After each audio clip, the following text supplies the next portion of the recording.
I'm Jake. And I'm Marlin. aka Gee, and welcome to the first fresh from the theater movie review since March 2020. It's been a while, but we finally feel safe enough to venture into the theater again, and so far we're in one piece. So far.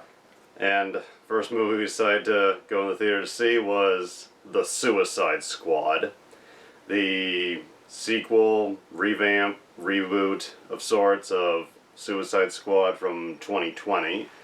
And before we jump into this one, quickly summarize what'd you think of the original Suicide Squad? Oh, I like the original Suicide Squad, and it was interesting, and the only thing I ever thought about the negative about it was they didn't need the Joker, and that was just in there to get people to go see the Joker movie, which we did. Yeah. And it was great. Different Joker. I enjoyed the original Suicide Squad. I didn't think it was great. It was admittedly dumb, but it was fun. And as you've mentioned once or twice off camera, Will Smith was definitely the one that carried that movie. Margot Robbie, I didn't hate her as Harley Quinn. A lot of people didn't really take to her, but I saw Birds of Prey last year, and I thought she was great in that. It really helped elevate the character and show that she could be a good Harley Quinn. Mm-hmm. And this movie, the DC, and just to be clear, we are not comic book purists, so if we get something wrong or don't understand certain things, don't hold us over the fire for it. But this film, it was a follow-up, and the DC superhero movies have been a bit hit or miss over the past couple of years. But the last couple of ones, minus Wonder Woman 84, have been doing pretty well. And this movie was, the first one was made by David Ayer, best known for films like Fury, Sabotage, and he wrote the script for Training Day with Denzel Washington. Mm-hmm. This one is written and directed by James Gunn. He got this job after he was initially fired from the Guardians of the Galaxy movies. But then they hired him back because the fans were like, we want him. Mm-hmm. But he still signed on to do this film for DC, so he's kind of doing both. Right. And this movie was a lot of fun. It was, I think, a lot better put together than the first Suicide Squad. It was better written, better, I'd say, structured. Yeah, there were some dumb moments, but James Gunn, he's good at taking dumb ideas and making them flow, making them work for you right. I mean, he did a movie with a talking raccoon that people were able to take seriously, so if anyone could take this shit and make it work, it's him, I think. Yeah, and he introduced a couple of non-human characters in this one as well. So Sebastian the Rat and the giant shark guy. And do you remember who voices the shark? yeah, you told me that it's Rocky. Sly. Yeah. Stallone is the voice of the giant shark, and it's the character, wasn't sure what to think, but the character grew on me. Like, in fact, both of them did. Both the shark and the rat. They both kind of grew on me a lot, and I really cared about them. Well, the shark was, yes, it got to be humanized. You could identify with it, and he was one rough son of a gun too. A lot of stuff happened to him, and he just kept coming. One would be like if he ever meets Aquaman. And the plot, before we forget, to summarize it simply, the Suicide Squad, in fact, in the beginning there's like two versions of the team. They're assembled to go to this South American country called Corto Maltese, I think that's how it was pronounced. And the country's been overthrown by a very anti-American government. At least that's what they make it seem like at first. And yeah, we got two kind of groups. One that has most of the main team, and the other that has a few of the main players and a few expendables, best way to put them. And eventually they all group together to fight this mini army on this island country, and turns out there's like a much bigger villain at hold, and the villain, there's one con I have with this film, and it's not a big one. It's like, I feel like there was a little bit of unfocusedness as far as who or what the main antagonist was throughout most of the film. I mean, Really? Okay. I mean, it is a movie where everybody's a bad guy, but they are going up against a particular antagonist. But here, there's like several antagonists. There's the people that overthrew the government of the country. There's this mad scientist called the Thinker, played by David Capaldi, I believe. He played Doctor Who. And then there's, like, everybody's been talking about how apparently the main villain, or the big villain, is a starfish. And yes, that is a thing, and it just like I said, James Gunn makes it work. Without giving too much away, because you just don't want to do spoilers, what did you think of Starro the Conqueror, as they call him? They can say whatever they want about him, and that was just kind of like things that they put up, and they gave names to scenes and names to things in the background and I thought that was really fun directing and everything like that. But that's the only time that I don't think anybody called him that by name necessarily. Nonetheless, as a CGI production, it was.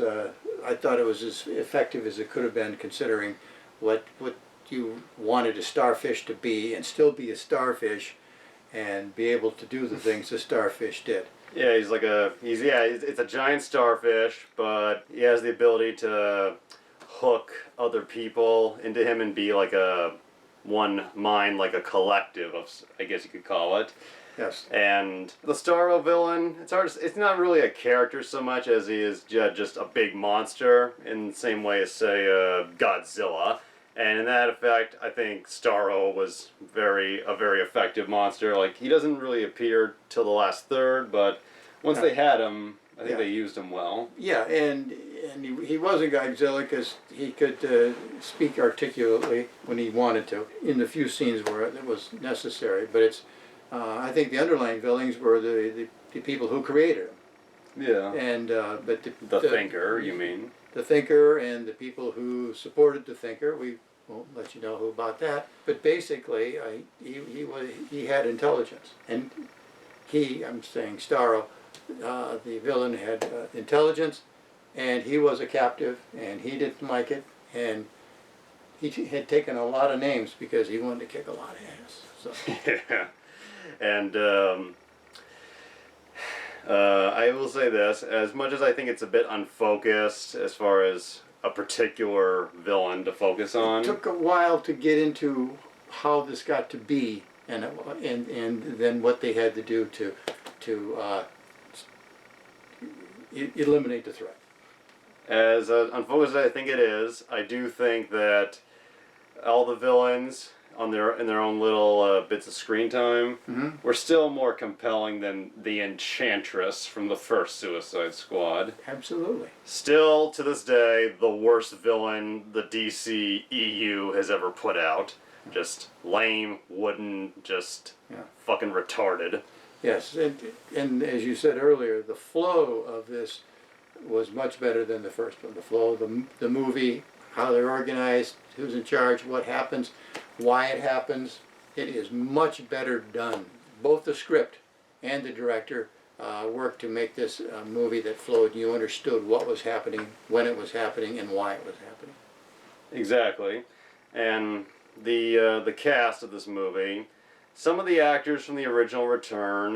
Margot Robbie is back as Harley Quinn, and I thought she was great. She was fun. She had a few good scenes of kicking ass. Like, my favorite was where she escaped in a very creative way.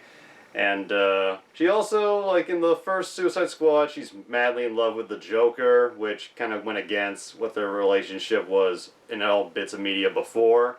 In Birds of Prey, they went back to the relationship kind of being similar to how it originally was, being kind of a controlling, abusive relationship, which didn't match the first Suicide Squad, but they went with that in Birds of Prey as a way of developing her, making her stronger, and it worked. Mm-hmm. And like here, she has the moment where she almost gets pulled back into a similar relationship, but then she's like, I've learned to spot red flags.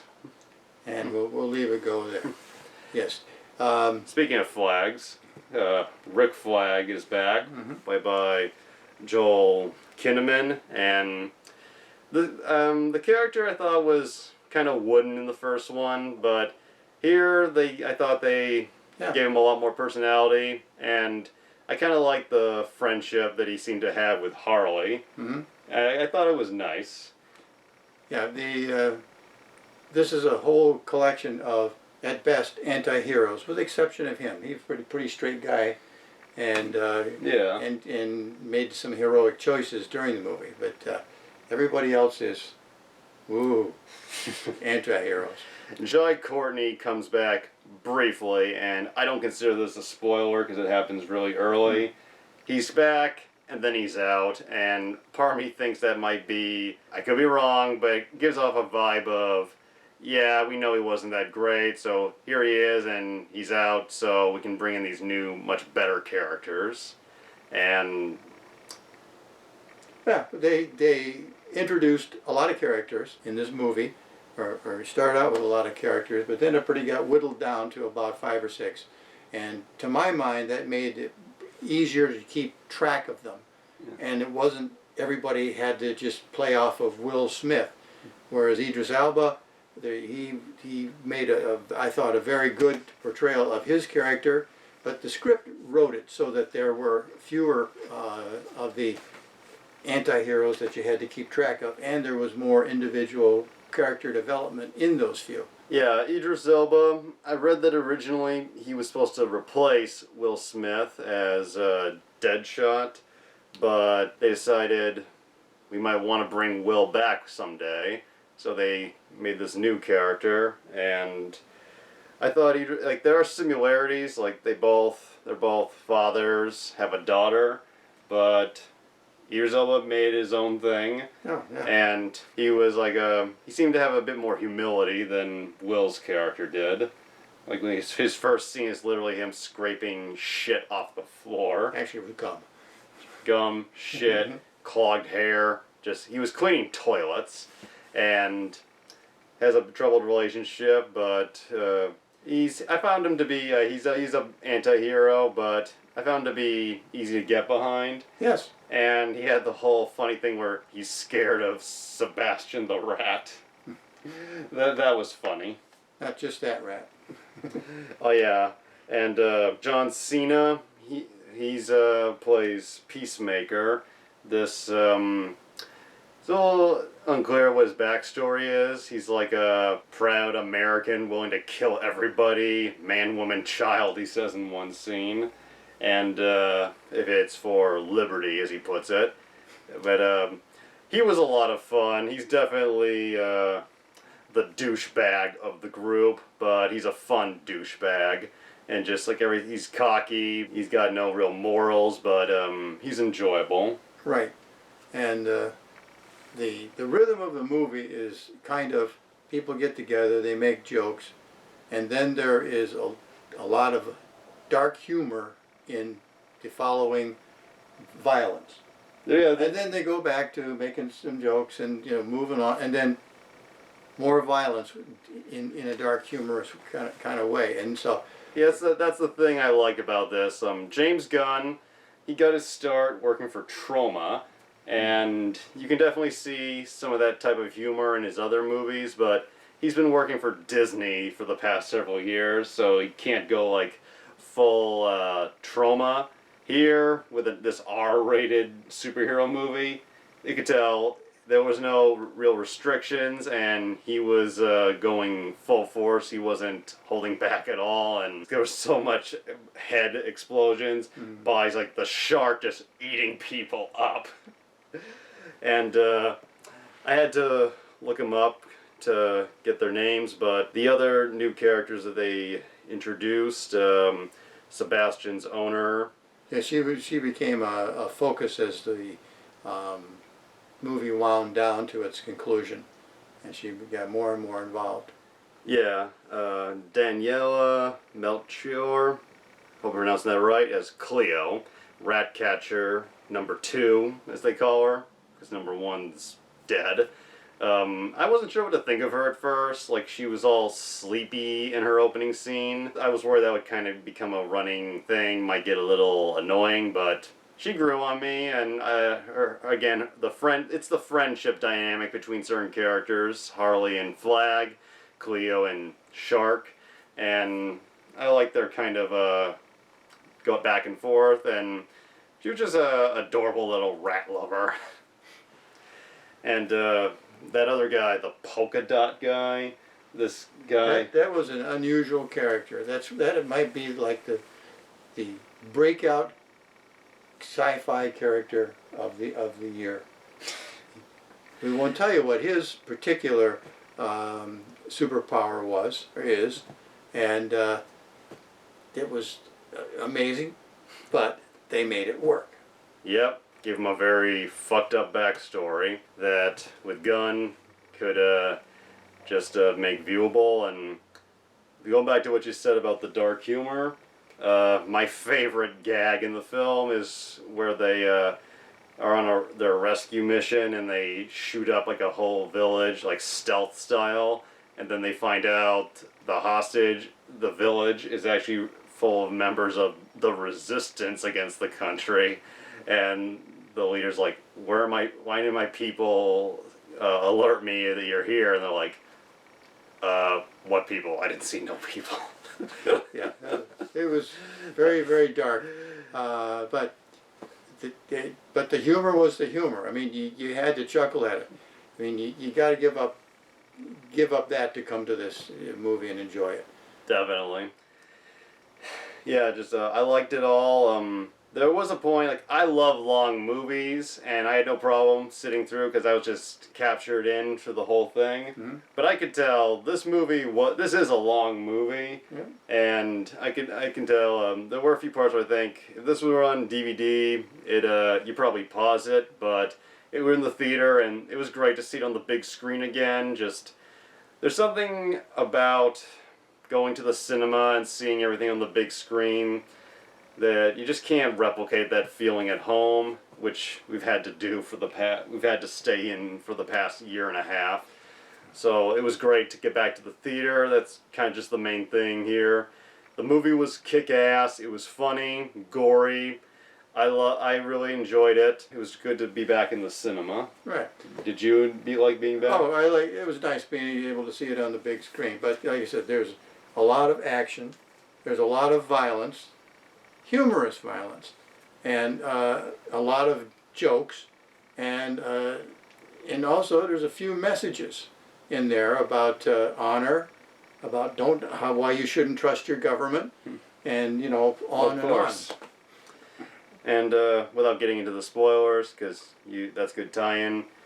Viola Davis as Amanda Waller, the government agent who runs the Suicide Squad. Team of supervillains who are brought in, forced to do illegal missions. She's still the nasty, cold-ass bitch she was in the first film, and I think she might have actually been a bit more nastier here than last time. She was, yes. Yeah, somebody was failing, and we got to see her hit the button to blow his head apart, so. Although, we didn't see her kill a whole room of people, which I believe she did in the first one. But yeah, she was real nasty, especially when she was threatening Idris Elba's daughter. But yeah, the character, like Amanda Waller, I've seen her in many other things, mostly animated. Mm-hmm. And the thing with her is you're not quite sure where she stands. In some other versions, she is given a few morals, but clearly not here. No, she was just, this is the job, I do it, and if it gets ugly, that's okay with me. So, all in all, we liked it, and without giving away spoilers, it's good, but don't get attached to every character, and stick after the credits, because there's like 2 extra scenes they have that are setting up a possible next film, and not sure if James Gunn will return, because he is going back to Marvel after this movie. But yeah, I enjoyed it. Do you recommend it? Oh yeah, I'd recommend it. I mean, if action with a lot of CGI to pull off the effects and everything, it is not your thing, then don't go. But if you like action and comedy and all that together, this is a good afternoon. Enjoy yourself. I agree completely. The CGI is only the most obvious with Starro, but overall, that doesn't really ruin anything. No. It doesn't really distract. Good action, good cinematography, and the soundtrack, the music. Yes.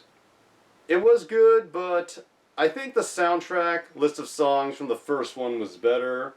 But they did a good job here. Gunn always picks good soundtracks. He must. The first one I really wasn't part of it for me, but this one did, and it was interesting, the choices he made throughout. And I thought the music was good in this. Well, that's our fresh from the theater review of The Suicide Squad. As opposed to Suicide Squad. Maybe it's their way of saying, we got it right this time, more or less. Anyway, this was fun. It's pretty fucking hot. So I think we'll wrap up here, and I don't know when the next theater review will be. Hopefully not another year-long gap. And But we don't know how that's going, but we're hoping for the best.